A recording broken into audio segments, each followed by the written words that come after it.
तो बच्चों आज हम लोग देखने वाले हैं क्लास 10th का फिजिक्स का पहला chapter which is none other than electricity. इस चैप्टर में हम लोग बहुत कुछ देखने वाले हैं।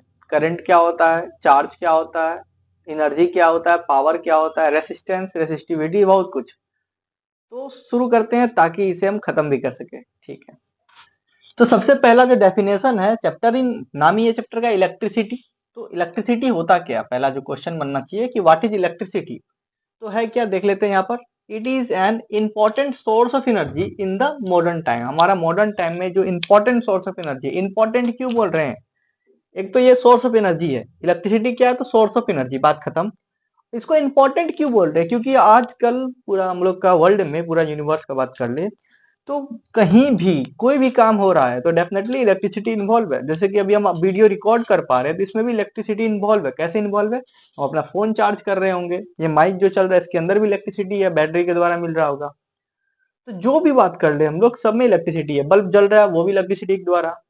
घर में खाना बनता है तो बहुत का खाना आप देखे होंगे इंडक्शन पे बनता है तो वो भी इलेक्ट्रिसिटी के द्वारा। तो बहुत कुछ इलेक्ट्रिसिटी पे डिपेंड करता है। तो कुछ एग्जांपल है वही आलतू फालतू कि इलेक्ट्रिसिटी का यूज होता है। तो it is used in home, industries, transportation, transportation के लिए भी यूज होता है। इलेक्ट्रिक ट्रेन का नाम सुने होंगे, इलेक्ट्रिक कार, इलेक्ट्रिक बाइक, क्या है ये सब, वही है ना। घर में क्या चीज के लिए, बल्ब जलाने के लिए, हीटिंग के लिए, ठंडा आ गया तो हीटर से थोड़ा गर्मी लेने के लिए, फैन गर्मी आ गया तो फिर ठंडा लेने के लिए। तो इसमें इलेक्ट्रिसिटी का यूज होता है।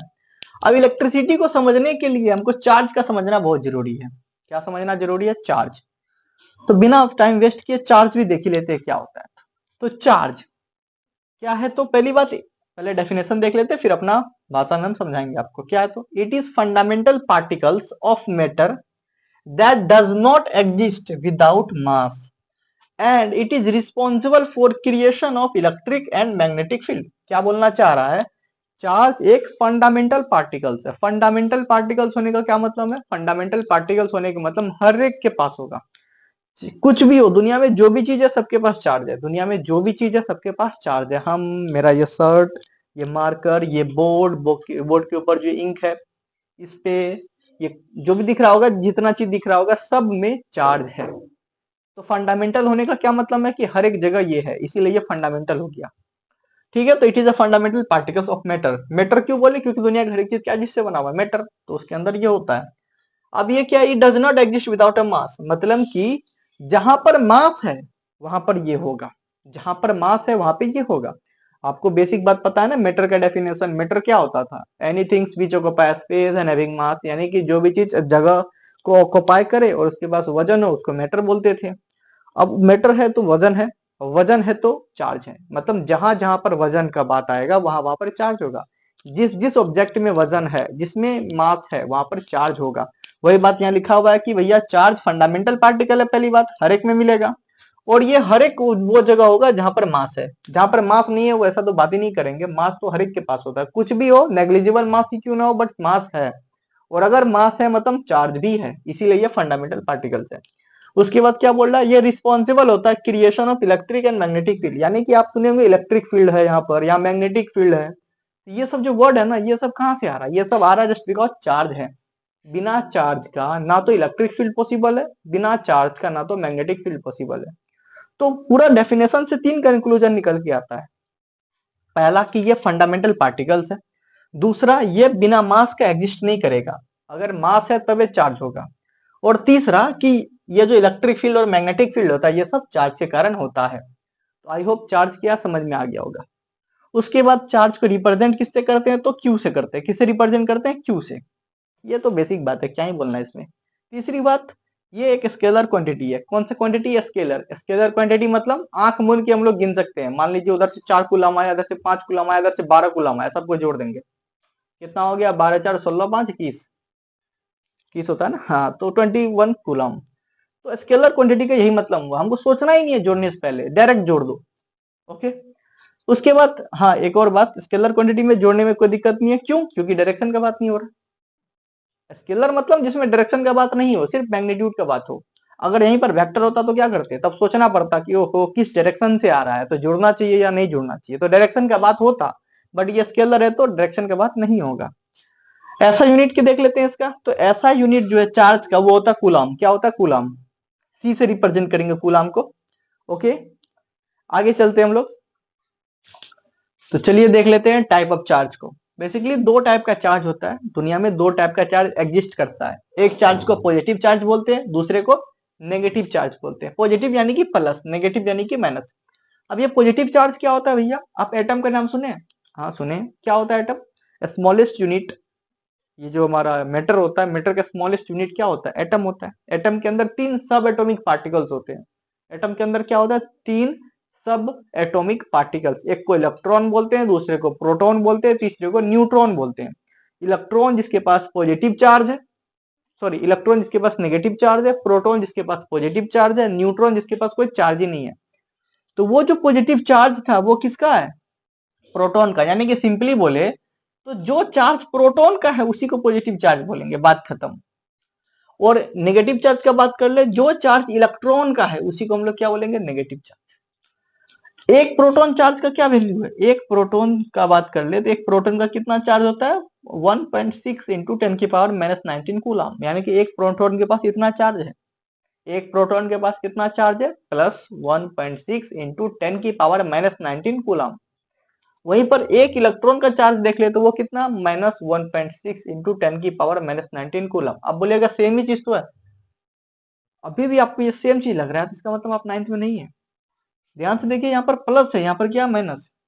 ये क्वांटिटी प्लस में, ये नेगेटिव में, तो ये अंतर है। उसके बाद ये क्या लिखा हुआ है? नॉट मूवेबल और मूवेबल। मूवेबल इसका क्या मतलब है बताते हैं। मतलब कि प्रोटॉन कभी भी मूव नहीं कर सकता, एक पोजीशन से दूसरे पोजीशन प्रोटॉन नहीं आएगा। पॉजिटिव चार्ज मूव नहीं कर सकता। इसका क्या मतलब हुआ? Can't, it can't move. It can't move, ये मूव नहीं कर सकता। मूव ठीक से लिखा है ना? It can't move. मूवेबल होने का क्या मतलब है? Can move. Can move. आपको याद होगा, ये जैसे कि एटम है बताए होंगे, तो ये न्यूक्लियस है, इसके अंदर होता है प्रोटॉन यानी कि प्लस चार्ज। ये जो हमारा ऑर्बिट है इसके अंदर होता है इलेक्ट्रॉन। ये इलेक्ट्रॉन, इसके पास नेगेटिव चार्ज है, तो हमारा इलेक्ट्रॉन रिवॉल्व करता है ना कि प्रोटॉन। मतलब इलेक्ट्रॉन मूव कर रहा है, प्रोटॉन मूव नहीं करता। इसीलिए प्रोटॉन यानी कि पॉजिटिव चार्ज वो नॉट मूवेबल है, मूव नहीं करता। बट इलेक्ट्रॉन जो कि नेगेटिव चार्ज है वो मूव कर सकता है। ओके, तो चलिए कुछ प्रॉपर्टीज देख लेते हैं चार्ज का। तो पहला प्रॉपर्टी क्या है? बहुत बेसिक प्रॉपर्टी है, बच्चा से ही जान रहे होंगे आप ये सब। क्या बोल रहा है? Like charge ripple each other. मतलब लाइक चार्ज मतलब सेम चार्ज, चाहे वो प्लस प्लस हो या माइनस माइनस हो। जैसे ही प्लस प्लस चार्ज, इमेजिन कीजिए ये प्लस चार्ज, ये भी प्लस चार्ज, दोनों को जितना पास लाना चाहिए ये उतना दूर जाना चाहेगा। आप मैग्नेट में ये चीज देखे होंगे। जैसे मैग्नेट में आप देखते होंगे सेम पोल लाते हैं तो दूर जाता है, वैसे ही चार्ज में होता है, सेम चार्ज लाने पर वो दूर जाएगा। मान लीजिए दो प्लस चार्ज है तो प्लस चार्ज पास लाएंगे दूर जाना चाहेगा, या मान लीजिए दो नेगेटिव चार्ज है, दोनों को पास लाएंगे तो भी दूर जाएगा। तो मतलब लाइक चार्ज यानी कि सेम चार्ज एक दूसरे को रिपल्सन शो करेगा। दूसरा इसी में ही है कि अनलाइक चार्ज अट्रैक्ट करेगा, वहीं पर अनलाइक चार्ज क्या करेगा? अट्रैक्ट। अनलाइक चार्ज यानी कि एक प्लस एक माइनस, एक प्लस एक माइनस एक दूसरे को अट्रैक्ट करेगा। इसको आप लोग ऐसे भी देख सकते हैं कि ये मेल मेल, मेल और मेल, लड़का लड़का रिपल्सन। ऑब्वियसली लड़का लड़का में झगड़ा बहुत जल्दी हो जाता है।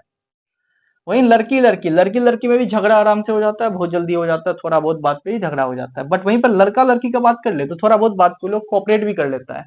ठीक है यार, उतना भी मतलब क्या हो गया, इतना नॉर्मल बात पे लड़ाई नहीं करेंगे, तो वो लोग का अट्रैक्शन ज्यादा होता है।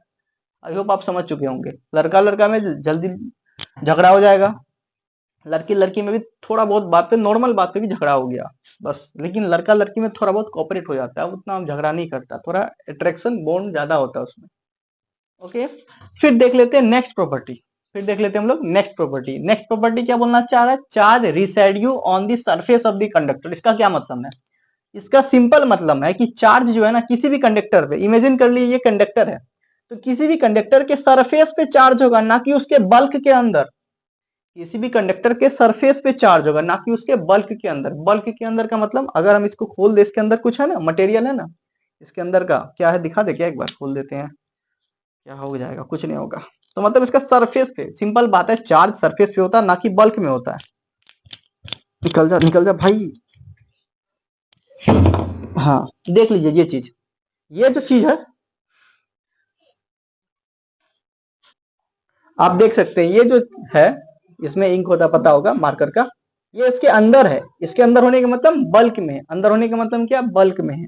तो चार्ज ना बल्क में नहीं होता, चार्ज बल्क में नहीं होता। चार्ज कहाँ होता है, सरफेस पे होता है। चार्ज कहाँ पे होता है, सरफेस पे होता है।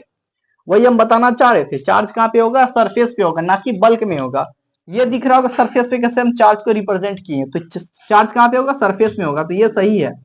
बट ये देखिए बल्क में हम दिखा रहे हैं यहाँ पर, इसमें किस में दिखा रहे हैं कि बल्क में है, मतलब बीच में है। तो बीच में नहीं होता, चार्ज सरफेस पे होता है किसी भी कंडक्टर के। फिर तीसरा प्रॉपर्टी क्या है कि चार्ज एडिटिव होता है।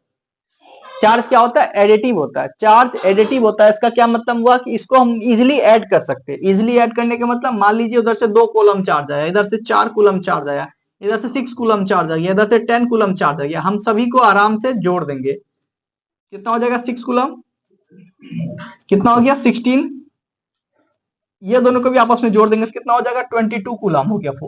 तो बेसिकली चार्ज को आराम से जोड़ सकते हैं, कोई तरह का दिक्कत वाली बात नहीं है। तो ये भी इसका प्रॉपर्टी हुआ कि चार्ज एडिटिव होता है, मतलब आराम से जोड़ा जा सकता है। ये नेक्स्ट प्रॉपर्टी है, क्या बोलना चाह रहा है, charge is conserved in isolated system. मतलब कि चार्ज जो होता है ना, आइसोलेटेड सिस्टम में कंजर्व्ड होता है। कंजर्व्ड होने का मतलब ना तो चेंज होगा, यानी कि ना तो बढ़ेगा ना तो घटेगा। एग्जाम्पल, पहले तो आइसोलेटेड सिस्टम क्या होता है इसको समझ लीजिए। आइसोलेटेड सिस्टम, आइसोलेटेड सिस्टम सबसे अलग। आइसोलेटेड सिस्टम क्या होता है, सबसे अलग। मान लीजिए आपके घर में बहुत सारा आदमी था, कोविड के टाइम में आप देखे होंगे। कोविड के टाइम में मान लीजिए 6 बंदा है घर में, पूरा फैमिली मेंबर कितना अच्छा है, उसमें से एगो को हो गया कोविड। तो अब एगो बंदा को जो कोविड हुआ उसको क्या करते थे हम लोग, अलग कर देते थे। उसका कमरा अलग है, उसका बाथरूम अलग है, खाने का प्लेट वगैरह सब अलग कर देते थे। तो वो जो अलग करते थे ना, इसी को आइसोलेशन बोलते थे। याद होगा ये वर्ड, आइसोलेशन। तो आइसोलेशन से ही आइसोलेटेड सिस्टम समझ के रखिए, ऐसा सिस्टम जो सबसे अलग हो, ऐसा सिस्टम जो क्या हो, सबसे अलग हो। तो वही हम बोलना चाह रहे हैं कि चार्ज जो है ना कंजर्व्ड होता है आइसोलेटेड सिस्टम में। यानी कि अगर हम लोग चार्ज को अलग से कहीं रख दे, जैसे मान लीजिए यहाँ पे बहुत सारा चार्ज है, 6 कूलम चार्ज है, 5 कूलम, 4 कूलम चार्ज भी है, 5 कूलम चार्ज भी है, 8 कूलम चार्ज भी है, एक बक्सा में रखल है। यहाँ से इस 4 कूलम चार्ज को निकाल लेंगे, या ये 8 कूलम चार्ज को निकाल लेंगे, एक स्पेशल डब्बा में रख दिए। इस 4 कूलम को निकाल लिए, इसको भी एक स्पेशल डब्बा में रख दिए। इस 6 को भी निकाल दिए, एक स्पेशल डब्बा में रख दिए, 6 कूलम। अब 6 महीना बाद, 4 महीना बाद, 8 महीना बाद इस सबको देखेंगे ना, तो 8 कूलम का 8 कूलम ही मिलेगा, 4 कूलम का 4 कूलम ही मिलेगा, 6 कूलम का 6 कूलम ही मिलेगा। क्यों मिलेगा, क्योंकि सब आइसोलेटेड था।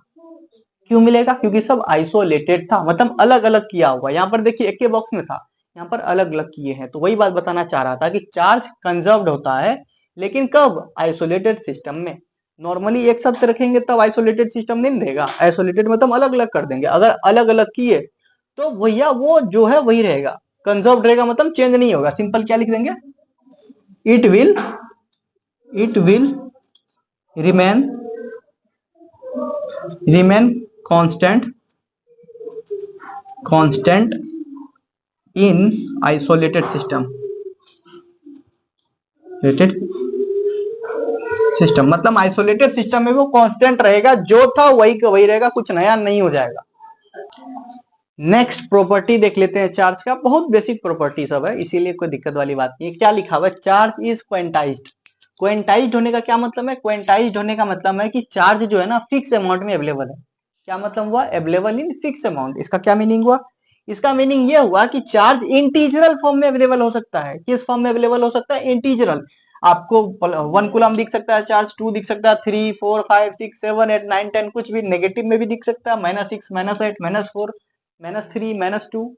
लेकिन लेकिन लेकिन लेकिन चार्ज आपको फ्रैक्शन फॉर्म में नहीं दिख सकता, चार्ज आपको डेसिमल फॉर्म में नहीं दिख सकता। क्या मतलब, यानी कि 0.5 कूलम चार्ज नहीं हो सकता, 2.6 कूलम चार्ज नहीं हो सकता, -1.6 कूलम चार्ज नहीं हो सकता, यानी कि डेसिमल फॉर्म में नहीं हो सकता, और ना ही फ्रैक्शनल फॉर्म में हो सकता। मान लीजिए 2.5 कूलम चार्ज का बात कर ले, या 6/3 कूलम, 6/3 तो पॉसिबल है ना, 6/3 पॉसिबल क्यों था पता है ना, 6/3 रहेगा तो कट के 2 आ जाएगा, तो 2 कूलम तो पॉसिबल था ना, वही बोलना चाह रहे थे। मान लीजिए 5/8 कूलम चार्ज, या -6/4 कूलम चार्ज। तो फ्रैक्शनल फॉर्म में भी चार्ज नहीं हो सकता, ना तो डेसिमल फॉर्म में चार्ज अवेलेबल है, ना तो फ्रैक्शनल फॉर्म में चार्ज अवेलेबल है। चार्ज अवेलेबल है तो इंटीजरल फॉर्म में अवेलेबल है, यही बात बोलना चाह रहा है यहाँ पर कि चार्ज इज क्वेंटाइज्ड, चार्ज इज क्वेंटाइज्ड यानी कि available in fixed amount, available in fixed amount. Next हम प्रॉपर्टी पे चलते, हम लोग आखिरी प्रॉपर्टी पे आ गए चार्ज का। ये आखिरी प्रॉपर्टी है चार्ज का। क्या होता है चार्ज, मतलब वही चार्ज का ये आखिरी प्रॉपर्टी क्या है, तो चार्ज इनवेरिएंट है। चार्ज क्या है, इनवेरिएंट। अब ये वर्ड जो इनवेरिएंट है ना, इसका क्या मतलब होता है, इनवेरिएंट का मतलब हो गया कि चार्ज जो है वो स्पीड पे डिपेंड नहीं करेगा, मतलब charge can't depend on speed, speed पे डिपेंड नहीं करेगा। स्पीड पे डिपेंड नहीं करने का क्या मतलब हो गया, स्पीड पे डिपेंड नहीं करने का मतलब क्या हो गया, स्पीड पे डिपेंड नहीं करता, इसका क्या मतलब हुआ, इसका मतलब ये हुआ कि मान लीजिए इसमें चार्ज भरा हुआ है, अब इसको जोर से घुमा के घुमा के घुमा के फेंक दिए। ऐसा नहीं कि जोर से घुमाए तो अब इसमें 4 कूलम चार्ज था, घुमाने के बाद 6 कूलम हो गया, या 4 कूलम चार्ज था, घुमाने के बाद 2 कूलम हो गया, ऐसा नहीं है। डिपेंड नहीं करने का मतलब क्या हुआ कि 4 कूलम है, कितनों स्पीड से फेंक दे या कितनों स्लो से इसको फेंक दे, 4 कूलम का 4 कूलम ही रहेगा। जैसे कि ये बॉल है, ये बॉल में मान लीजिए हम लोग 4 कूलम चार्ज दिए, अब इसको क्या किए, गोल गोल घुमाए, गोल गोल घुमा के क्या किए, गोल गोल घुमा के हम फेंक दिए, फेंक दी, अब यहाँ पर आ गया। ऐसा थोड़ी है ये 4 कूलम से 6 कूलम हो गया, नहीं। अब ऐसा भी थोड़ी है ना कि ये 4 कूलम से 2 कूलम हो गया, नहीं। 4 कूलम था 4 कूलम ही रहेगा, 4 कूलम था 4 कूलम ही रहेगा, मतलब स्पीड पे डिपेंड नहीं करेगा, स्पीड पे डिपेंड नहीं करेगा, स्पीड से कोई मतलब नहीं है चार्ज को, चार्ज जो था वही रहेगा। इसी को हम लोग बोलते हैं चार्ज इज इनवेरिएंट। कुछ एग्जाम्पल देख लेते हैं हम लोग चार्ज का, बहुत बेसिक एग्जाम्पल है। हेयर और कॉम्ब का, हमारा जो ये बाल है ना, ये इसमें हम लोग कंघी करते हैं, पता होगा, ऐसे ऐसे करके कंघी करते हैं, ऐसे ऐसे बहुत देर कंघी करेंगे तो क्या होगा ना, जैसे ही हम लोग अपना हेयर को अपना कॉम्ब से रब करेंगे, रब करने का मतलब उस पर घिसेंगे, तो दोनों में, हेयर में और कंघी में, दोनों में क्या आ जाएगा, चार्ज आ जाएगा। कंघी को ही कम बोलते हैं, कॉम्ब। तो हेयर में और कॉम्ब में, दोनों में ही चार्ज जनरेट हो जाएगा, दोनों में क्या जनरेट हो जाएगा, चार्ज। तो हेयर में कौन सा चार्ज आ जाएगा, तो हेयर में पॉजिटिव चार्ज आ जाएगा, हेयर में कौन सा चार्ज आ जाएगा, हेयर में आ जाएगा पॉजिटिव चार्ज। वहीं पर कॉम्ब में नेगेटिव, कॉम्ब में कौन सा चार्ज आ जाएगा, नेगेटिव चार्ज। इंपॉर्टेंट बात है।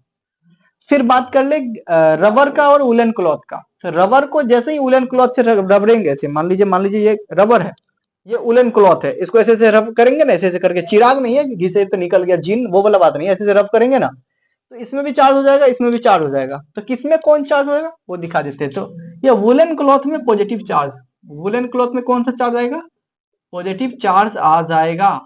बट रबर में नेगेटिव, रबर में कौन सा चार्ज, नेगेटिव चार्ज आ जाएगा।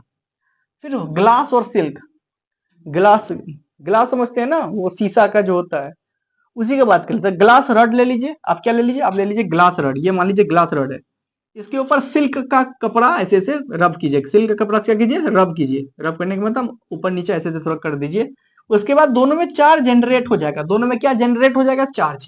तो ग्लास में कौन चार्ज आएगा, तो ग्लास में आएगा पॉजिटिव चार्ज, ग्लास में कौन सा चार्ज आएगा, ग्लास में आएगा पॉजिटिव चार्ज। और सिल्क में कौन सा आ जाएगा, नेगेटिव चार्ज, सिल्क में क्या आ जाएगा, नेगेटिव चार्ज। तो ये होता है एक्चुअली, इसको बोलते हैं एग्जाम्पल। तो इसमें से 2 एग्जाम्पल याद होना चाहिए कि हेयर विथ कॉम्ब, ये तो बहुत बेसिक है, ऐसे कंघी करते हैं तो कंघी में और बाल में दोनों में चार्ज जनरेट हो जाता है रबिंग के द्वारा, घिसने के कारण। हेयर में पॉजिटिव चार्ज, कॉम्ब में नेगेटिव चार्ज। फिर रबर का वुलन क्लॉथ के साथ ऐसे रब करेंगे तो वुलन पे क्या आएगा, पॉजिटिव चार्ज, रबर पे नेगेटिव। ग्लास को सिल्क से करेंगे तो क्या होगा, ग्लास पे पॉजिटिव चार्ज और सिल्क पे कौन सा आएगा, नेगेटिव चार्ज आ जाएगा। ये बेसिक चार्ज का एग्जाम्पल था। अब नेक्स्ट देखते हैं हम लोग क्या है, इलेक्ट्रिक पोटेंशियल, जिसको V से रिप्रेजेंट करते हैं। क्या होता है, डेफिनेशन देख लीजिए, the work done by external agent in moving a unit positive charge from one point two infinity slowly is called electric potential. पहली बात, एक्सटर्नल एजेंट के द्वारा, एक्सटर्नल एजेंट कुछ भी हो सकता है, बैटरी हो सकता है या कोई और भी चीज हो सकता है, उसके द्वारा क्या होगा, फोर्स लगेगा किस पे, चार्ज पे। और चार्ज क्या करेगा, डिस्प्लेसमेंट करेगा, डिस्प्लेसमेंट करने का मतलब थोड़ा दूर आ जाएगा। अब ये जो फोर्स लगाया था, उस फोर्स को इस डिस्प्लेसमेंट से जो मल्टीप्लाई करेंगे तो क्या मिलेगा, हमको वर्क मिलेगा।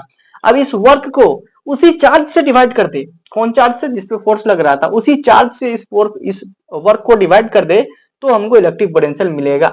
और ये सारा प्रोसेस क्या हो रहा है, ये सारा का सारा प्रोसेस स्लोली हो रहा है। क्या हो रहा है, स्लोली हो रहा है। आई होप आप समझ में आ गया होगा इलेक्ट्रिक पोटेंशियल क्या होता है। हम लोग इलेक्ट्रिक पोटेंशियल देख लिए थे, अब पोटेंशियल डिफरेंस क्या है? इलेक्ट्रिक पोटेंशियल जो चीज था वही पोटेंशियल डिफरेंस है, बट थोड़ा सा अंतर है। क्या अंतर है पहले डेफिनेशन देख लेते हैं। Work done by external agent, वही बात यहाँ भी लिखल है, work done by external agent in moving a unit positive charge, in moving a unit positive charge. ठीक है, यहाँ से यहाँ तक सब कुछ सेम है। उसके बाद देखिए क्या है, from one point to another point, और यहाँ पर क्या लिखा हुआ है, from one point two infinity. अंतर समझ में आ गया होगा। अगर चार्ज को एक जगह से कहाँ लेके चले गए, इन्फिनिटी पे लेके चले गए, एक जगह से कहाँ लेके चले गए, इन्फिनिटी पे, तो उस दौरान जितना डिस्प्लेसमेंट आया होगा उस डिस्प्लेसमेंट को हम लोग क्या करेंगे, फोर्स से मल्टीप्लाई करेंगे, तो हमको मिल जाएगा वर्क। उस वर्क को डिवाइड कर देंगे हम चार्ज से, तो जाकर हमको इलेक्ट्रिक पोटेंशियल मिलेगा। बट वहीं पर पोटेंशियल डिफरेंस क्या होगा कि भैया एक जगह से दूसरे जगह, एक पॉइंट से दूसरे पॉइंट, ये पॉइंट से इस पॉइंट में जितना भी डिस्प्लेसमेंट आएगा, तो थोड़ा सा डिस्प्लेसमेंट तो डी एस, कुछ ना कुछ फोर्स लगा तो एफ, तो यहाँ पे जो वर्क होगा वो क्या होगा, एफ डी एस। अब इसको डिवाइड कर देंगे क्यू से, इसको डिवाइड कर देंगे वही चार्ज से, तो ये जो मिलेगा इसको बोलेंगे पोटेंशियल डिफरेंस, पीडी। क्या बोलेंगे, पीडी।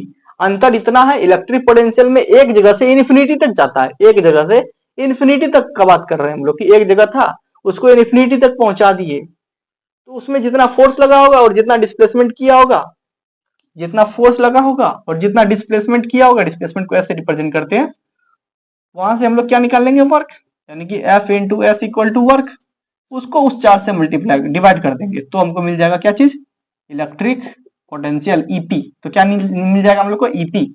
बट यहाँ का बात कर लेते, यहाँ क्या हो रहा था, एक पॉइंट से दूसरे पॉइंट, यहाँ पर इन्फिनिटी नहीं, बगल में लाना है। इन्फिनिटी मतलब बहुत दूर होता है, यहाँ पर बगल में एक जगह से दूसरी जगह बस डिस्प्लेस किया वो, तो थोड़ा सा फोर्स लगा होगा, थोड़ा सा डिस्प्लेसमेंट हुआ होगा, तो वर्क भी थोड़ा सा हुआ होगा। यहाँ पर W equal to F S था ना, एफ क्रॉस डी एस। अब ये जो भी वर्क था, इसको यहाँ पे अच्छा से एक बार दिखाते हैं हमको, थोड़ा सा डिस्प्लेसमेंट किया तो फोर्स गुना ds is equal to work मिला होगा आपको। अब इसी वर्क को हम लोग अब क्या करेंगे, ये मिल गया आपको, ठीक है, वर्क। अब इस वर्क को हम लोग यही चार्ज से डिवाइड कर दे तो हमको मिल जाएगा पोटेंशियल डिफरेंस। आई होप आपको समझ में आ गया होगा। यहाँ पे जो वर्क हुआ होगा वो छोटा वर्क हुआ तो डी डब्ल्यू बोलेंगे, छोटा चीज को डी से रिप्रेजेंट करता है, डी डब्ल्यू। ओके, छोटा वर्क है, यहाँ पर डी और नॉर्मली डब्ल्यू लिखा हुआ है, मतलब बड़ा वर्क है। आई होप समझ में आ गया होगा। ये बेसिक फॉर्मूला है, आप इसको याद रखिएगा। किसका, तो पोटेंशियल डिफरेंस का। पोटेंशियल डिफरेंस का फॉर्मूला वर्क अपॉन चार्ज, बोले ना, वर्क करेगा, फोर्स लगा, डिस्प्लेसमेंट किया, दोनों को गुना किए तो वर्क मिला, उस वर्क को उसी चार्ज से डिवाइड कर दिए तो क्या मिल गया, पोटेंशियल डिफरेंस मिल गया। यही फॉर्मूला है, ये याद होना चाहिए, क्योंकि इससे बहुत सारा क्वेश्चन बनने वाला है। आपको वर्क दे देगा, आपको चार्ज दे देगा। एक क्वेश्चन ले ही लेते हैं, मान लीजिए हम लोग बोल रहे हैं कि वर्क जो है 50 जूल का वर्क किया, एक चार्ज था, उस पर फोर्स लगा, 50 जूल का वर्क कर लिया, और वो चार्ज का जो वैल्यू था ना वो 4 कूलम था। फाइंड पीडी, पोटेंशियल डिफरेंस बताइए क्या होगा। पोटेंशियल डिफरेंस बताइए भैया क्या होगा। तो पीडी का फॉर्मूला क्या होता है, पीडी का फॉर्मूला, पीडी को वैसे बी से रिप्रेजेंट करते हैं, ये बात याद रखिएगा, पोटेंशियल डिफरेंस को बी से रिप्रेजेंट करते हैं। पोटेंशियल डिफरेंस को किससे रिप्रेजेंट करते हैं, बी से रिप्रेजेंट करते हैं। ओके, तो बी का फॉर्मूला क्या है हमारा, डब्ल्यू अपॉन क्यू होता है। ठीक है, हमको निकालना भी बी है। वर्क कितना दिया, 50 जूल, क्यू कितना दिया, 4, काट देंगे 25 2, यानी कि 12.5 वोल्ट, इतना है पोटेंशियल डिफरेंस। एक और बात यहाँ पर आपको नहीं बताया हम लोग कि एसआई यूनिट का बात कर ले ना, एसआई यूनिट का बात कर ले, किसका, पोटेंशियल डिफरेंस का, पीडी का, वो क्या होता है, वोल्ट होता है। क्या होता है, वोल्ट। क्या होता है, वोल्ट। वोल्ट को ही हम लोग क्या बोलते हैं, जूल्स पर, जूल्स, जूल्स है ना, हाँ, joules per coulomb, joules per coulomb, joules per coulomb को ही वोल्ट बोलते हैं। ये क्या ऐसा यूनिट है, किसका, पोटेंशियल डिफरेंस का। पोटेंशियल डिफरेंस को रिप्रेजेंट किससे करते हैं, बी से, रिप्रेजेंट किससे करते हैं, बी से। ठीक है, नेक्स्ट देखते हैं हम लोग कुछ बेसिक बात और है पोटेंशियल डिफरेंस का। जैसे कि पोटेंशियल डिफरेंस को क्या चीज से मेजर करते हैं, तो वोल्ट मीटर से। किससे मेजर करते हैं, वोल्ट मीटर। वोल्ट मीटर एक तरह का डिवाइस होता है, ऐसा कुछ होगा। वोल्ट मीटर क्या होता है, ऐसा कुछ होता है, इसमें ऐसा किसा बना होता है, दो गो तार सा निकल रहता है, ऐसे ऐसे, इससे वोल्टेज मेजर करते हैं। यहाँ से ऐसे करके ना, ऐसा ऐसा मीटर सा रहता है, ऐसे करके इधर से ऐसे ऐसे जाता है, इससे पता चलता है कि कोई भी चीज के में कितना वोल्टेज है, तो वोल्ट मीटर ऐसे होता है। और हाँ, वोल्ट मीटर को ना पैरेलल, क्या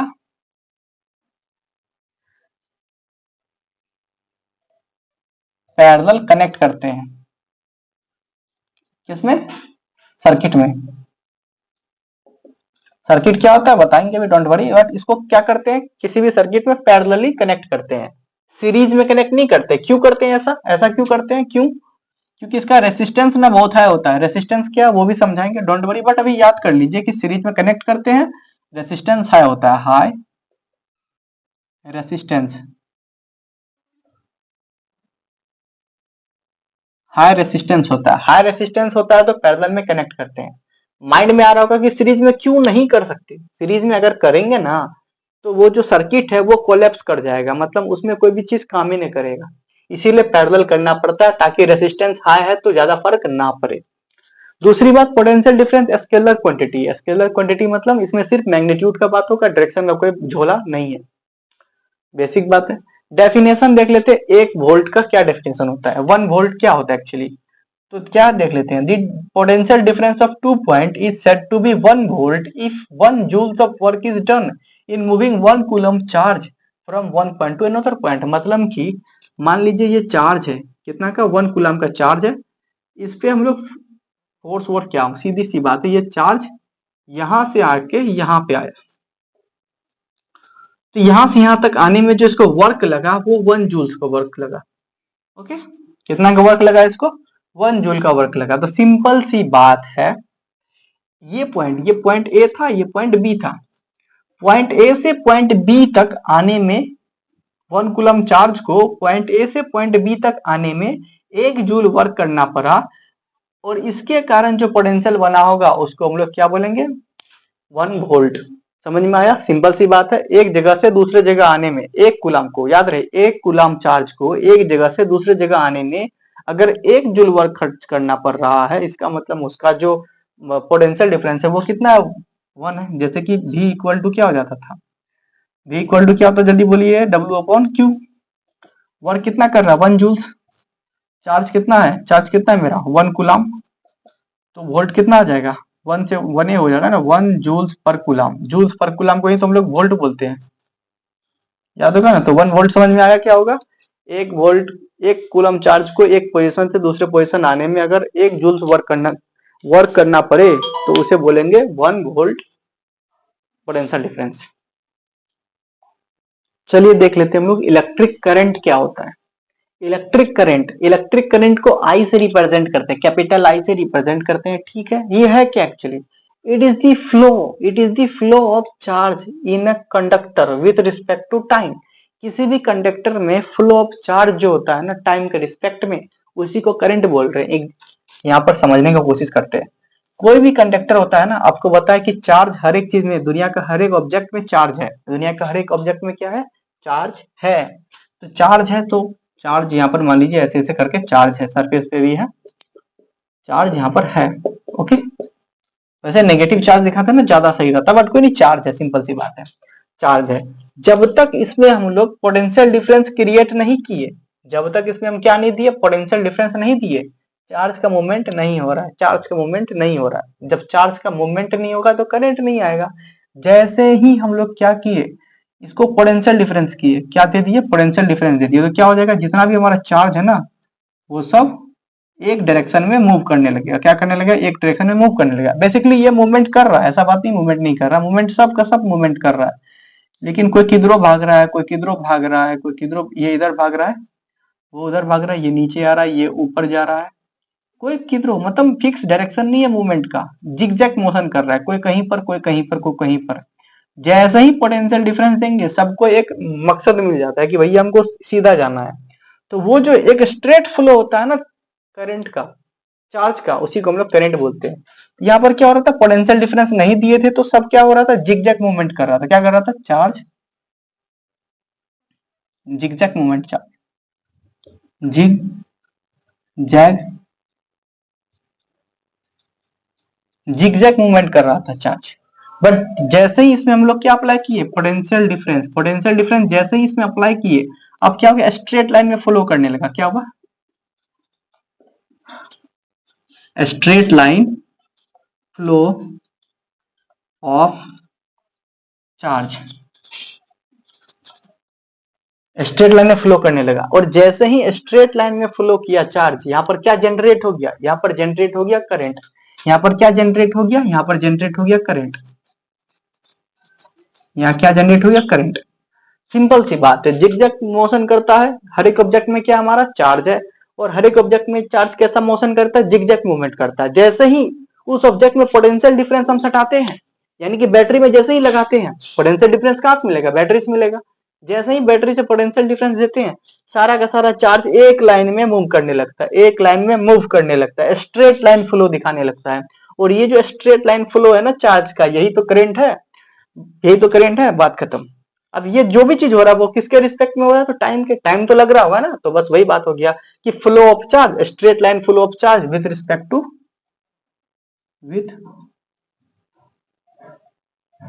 टू टाइम। टाइम के रिस्पेक्ट में जो स्ट्रेट लाइन फ्लो होगा ना चार्ज का, उसी को हम लोग क्या बोलते हैं, करंट बोलते हैं। आई होप अब आपको समझ में आ गया होगा। इधर ये गोजे जो है ना ऐसे छोड़ देते, क्या ही दिक्कत है। नेक्स्ट पे आते हैं, इसका फॉर्मूला क्या हो जाएगा, फॉर्मूला हो जाएगा Q अपॉन टी। क्या हो जाएगा, Q अपॉन टी। Q क्या है, यहाँ पर चार्ज है, T क्या है, टाइम है, I फॉर करंट सबको मालूम है, ठीक है।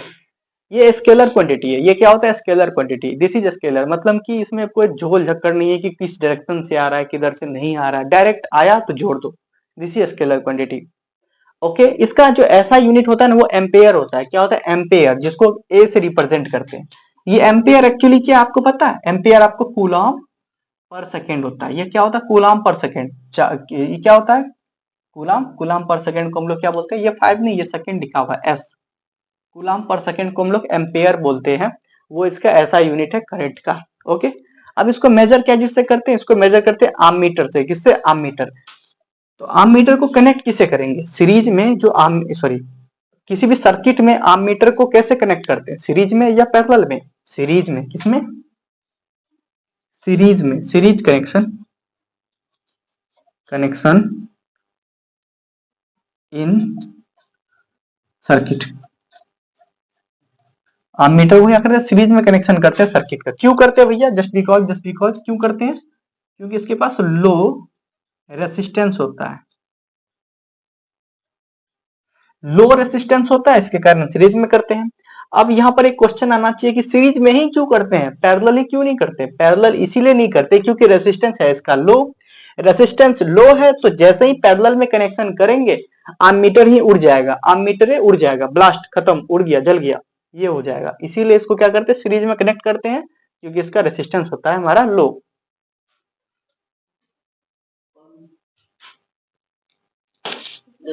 तो देख लेते हैं हम लोग 1 एम्पेयर करंट किसको बोलते हैं। ये क्वेश्चन पूछ लेता है, इसीलिए हम लोग तभी 1 वोल्ट को डिफाइन किए, अभी 1 एम्पेयर को डिफाइन कर रहे हैं। तो 1 एम्पेयर करंट क्या होता है, सिंपल क्या है, डेफिनेशन देख लेते हैं। When 1 coulomb charge flow through conductor in 1 second is called 1 ampere current. मतलब कि किसी भी कंडक्टर में, दिस इज जस्ट इमेजिन कि ये कंडक्टर है, क्या कंडक्टर, कंडक्टर है, तो इसमें अगर 1 कूलम चार्ज, 1 कूलम चार्ज है, ये फ्लो कर रहा है, और ये फ्लो करने में इसको टाइम कितना लग रहा है, टाइम लग रहा है 1 सेकेंड। तो इस केस में जो यहाँ पर करंट जनरेट होगा ना वो क्या कहलाएगा, वो 1 एम्पेयर कहलाएगा। आया समझ में। एक कूलम चार्ज 1 सेकेंड में किसी भी कंडक्टर में अगर फ्लो करता है, एक कूलम चार्ज 1 सेकेंड के लिए किसी भी कंडक्टर में फ्लो करता है, तो 1 एम्पेयर करंट जनरेट होता है। यही यहाँ पर ये लिखा हुआ है। तो हम लोग देख लेते हैं component of electric circuit. Circuit क्या होता है, बस बहुत नजदीक है। ये देखने के बाद हम लोग यही देखेंगे कि सर्किट क्या होता है, इलेक्ट्रिक सर्किट क्या होता है। तो इलेक्ट्रिक सर्किट को समझने से पहले हम लोग को कंपोनेंट देखना होगा इलेक्ट्रिक सर्किट का। तो क्या है कंपोनेंट, पहला है वायर। तो वायर को ना हम लोग इलेक्ट्रिक सर्किट में ऐसे एक लाइन से रिप्रेजेंट करेंगे, तो ये वायर का रिप्रेजेंटेशन हुआ। स्विच कैसे रिप्रेजेंट करेंगे, स्विच में ना ऑन ऑफ जो करते हैं उसको स्विच बोलते हैं, उसको कैसे रिप्रेजेंट करेंगे, ये या तो इस फॉर्मेट में या फिर इस फॉर्मेट में। इस फॉर्मेट में ये जो पोजीशन होगा इसको ऑफ पोजीशन बोलेंगे, और इस पोजीशन को क्या बोलेंगे, ऑन पोजीशन, ओके। या फिर ये फॉर्मेट हो सकता है, इस फॉर्मेट में ये दिख रहा है, इसको ऑफ पोजीशन बोलेंगे, ये इसको क्या बोलेंगे, ऑन पोजीशन। तो फॉर्मेट है इसीलिए। बल्ब को ऐसा कुछ दिखेगा आपको, बल्ब जब भी सर्किट में दिखे तो ऐसा कुछ दिखेगा, this is the representation of bulb. Battery क्या होगा, ऐसा दिखने वाला, यहाँ पर प्लस देखते हैं, single, long line, small long small long small. Long वाला जो होता है उसको प्लस बोलते हैं, स्मॉल वाला को नेगेटिव बोलते हैं। ये बैटरी सेल को एक और दो। अब बोलिएगा सेल बैटरी में अंतर क्या? एक देखिए बैटरी क्या है, ग्रुप ऑफ सेल को बैटरी बोलते हैं। ये एक और सेल हुआ, यहाँ पर 3 सेल लगा हुआ, तो 3 सेल एक से ज्यादा है ना, एक से ज्यादा है, इसीलिए इसको बैटरी बोलेंगे। तो सिंपल बात है, ग्रुप ऑफ सेल को क्या बोलते हैं? बैटरी। एमीटर क्या होता है? एमीटर को ऐसे रिप्रेजेंट करते हैं, प्लस माइनस बीच में ए लिखा रहेगा। वोल्ट मीटर को प्लस माइनस बीच में बी लिखा रहेगा, बस। रेसिस्टेंस को ऐसा जिगजैग लाइन से दिखना चाहिए हम लोग को। ये रेसिस्टेंस है, क्या होता है सब देखेंगे, डोंट वरी। अभी आप बस याद कर लो किसको क्या चीज से रिप्रेजेंट करते हैं। वायर क्रॉसिंग दिखाएंगे, ऐसे प्लस का साइन दिख सकता है, तो this is the wire crossing. अब हम लोग देखने वाले हैं कि इलेक्ट्रिक सर्किट होता क्या है। चलिए देख लेते हैं इलेक्ट्रिक सर्किट क्या होता है। कुछ नहीं है, बस a continuous conducting path made up of wire, bulb, battery, switch, resistance and और भी बहुत सारा चीज। यानी कि एक कंटिन्यूअस कंडक्टिंग पाथ जो बनेगा ना, कंटिन्यूअस कंडक्टिंग पाथ मतलब लगातार उसमें कंडक्शन होता रहे, इलेक्ट्रॉन इधर से उधर मूवमेंट करता रहे। वो किससे बना हुआ होना चाहिए? वायर से, बल्ब से, बैटरी से, स्विच से, रेसिस्टेंस से। इसी को हम लोग क्या बोलते हैं? इलेक्ट्रिक सर्किट बोलते हैं। कोई दिक्कत नहीं है। अब देख लीजिए, जैसे कि यहाँ देख लीजिए, ये बल्ब है, इसको क्या बोलते हैं? रेसिस्टेंस। इसको क्या बोलते हैं? रेसिस्टेंस। रेसिस्टेंस हो गया ये, और ओम। ये स्विच हो गया, ये आम मीटर हो गया, ये बैटरी हो गया। बट यहाँ पर स्विच क्या है ना, ऑफ पोजीशन पे है। ऑफ पोजीशन पे है तो हम लोग यहाँ पर डायरेक्शन नहीं दिखा रहे हैं करंट का, और बल्ब भी ग्लो नहीं हो रहा, तो इस सर्किट को क्या बोलेंगे? Incomplete circuit. कंप्लीट नहीं है, यहाँ पर कंडक्शन पाथ कंटिन्यूअस नहीं है। बट यहाँ पर देख ले तो स्विच ऑन है, स्विच ऑन है, इसके मतलब बल्ब ग्लो करेगा, बल्ब ग्लो करेगा। ओके। और क्योंकि स्विच ऑन है तो कंप्लीट सर्किट कहलाएगा, मतलब इसमें डायरेक्शन दिखेगा हमको करंट का। एक और इंपॉर्टेंट बात, करंट का डायरेक्शन हरदम याद रखिएगा। करंट का डायरेक्शन किधर होगा? यहाँ पर लिख देते हैं क्या, direction of current. Direction of current के बारे में को पूछे तो क्या बोलिएगा? पॉजिटिव से नेगेटिव की ओर। किधर से किधर? पॉजिटिव से नेगेटिव की ओर। अगर कोई आपसे पूछ ले डायरेक्शन ऑफ इलेक्ट्रॉन,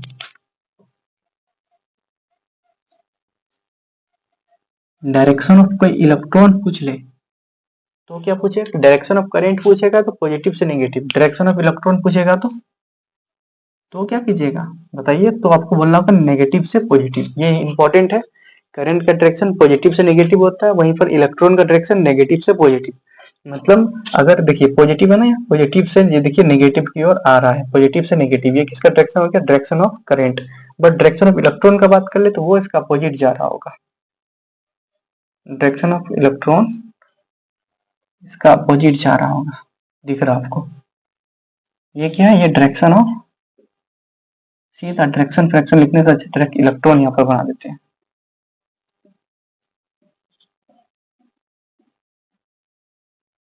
तो डायरेक्शन ऑफ इलेक्ट्रॉन क्या होता है? अपोजिट होता है। बट वहीं पर डायरेक्शन ऑफ करंट देखिए इधर जा रहा है, सिंपल है। डायरेक्शन ऑफ करंट देखिए ऊपर जा रहा है, डायरेक्शन ऑफ इलेक्ट्रॉन नीचे आ रहा है, कुछ ऐसा चलता है। यहाँ का भी बात कर ले तो ये कुछ ऐसा, ये इधर ऐसे चलेगा। तो यही होता है डायरेक्शन ऑफ करंट, पॉजिटिव से negative, direction of electron negative से पॉजिटिव। अब ये क्या है? कंप्लीट है, स्विच ऑन है। यहाँ पर देख लीजिए स्विच ऑन है तो इसको कंप्लीट सर्किट बोलेंगे। बल्ब भी ग्लो कर रहा है, डायरेक्शन वगैरह भी दिख रहा है, इलेक्ट्रॉन का भी दिख रहा है और करंट का भी दिख रहा है। बट यहाँ पर ना तो डायरेक्शन दिख रहा है, ना तो करंट का डायरेक्शन, ना तो इलेक्ट्रॉन का डायरेक्शन, ना तो बल्ब ग्लो हो रहा है, ना तो स्विच ऑन दिख रहा है। इसलिए इसको क्या बोलेंगे? Incomplete circuit. यहाँ पर पाथ जो है वो कंटिन्यूअस नहीं है, बट यहाँ पर पाथ कंटिन्यूअस है। कंटिन्यूअस पाथ है इसीलिए बल्ब जल रहा है, इसीलिए डायरेक्शन ऑफ करंट दिख रहा है, इसीलिए डायरेक्शन ऑफ इलेक्ट्रॉन दिख रहा है। आई होप समझ में आ गया होगा आज का लेक्चर। आज के लेक्चर को हम लोग यहीं पर एंड करते हैं। आई होप आप सभी ने समझा होगा और नोट्स बनाए होंगे। इसके बाद जो पार्ट आएगा वो हमारा सेकेंड पार्ट होगा, उसमें भी हम लोग देखने वाले हैं रेसिस्टेंस क्या होता है, रेसिस्टर क्या होता है, रेसिस्टिविटी क्या होता है, किस किस फैक्टर्स ये डिपेंड करते हैं, series combination of resistance, parallel combination of resistance और बहुत कुछ। तो थैंक यू।